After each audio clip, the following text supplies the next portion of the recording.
ایک 8 سال کا بچہ مسجد کے ایک طرف کونے میں اپنی چھوٹی بہن کے ساتھ بیٹھا ہاتھ اٹھا کر اللہ پاک سے نہ جانے کیا مانگ رہا تھا۔ کپڑوں میں پیوند لگا تھا مگر نہایت صاف تھے۔ اس کے ننھے ننھے سے گال آنسوؤں سے بھیگ چکے تھے۔ بہت سے لوگ اس کی طرف متوجہ تھے اور وہ بالکل ہی بے خبر اللہ پاک سے باتوں میں لگا ہوا تھا۔ جیسے ہی وہ اٹھا، ایک اجنبی نے بڑھ کر اس کا ننھا سا ہاتھ پکڑا اور پوچھا، اللہ پاک سے کیا مانگ رہے ہو؟ اس نے کہا، میرے ابو مر گئے ہیں، ان کے لیے جنت۔ میری امی ہر وقت روتی رہتی ہیں، اس کے لیے صبر۔ میری بہن ماں سے کپڑے مانگتی ہے، اس کے لیے رقم۔ اجنبی نے سوال کیا، کیا آپ اسکول جاتے ہو؟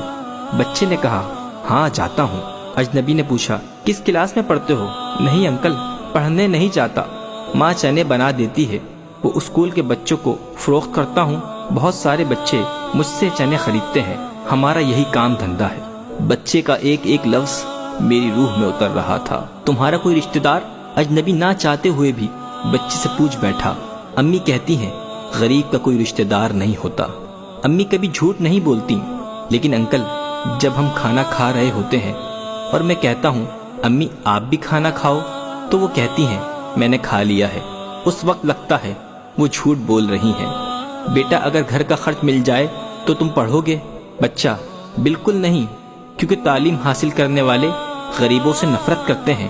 ہمیں کسی پڑھے ہوئے نے کبھی نہیں پوچھا، پاس سے گزر جاتے ہیں۔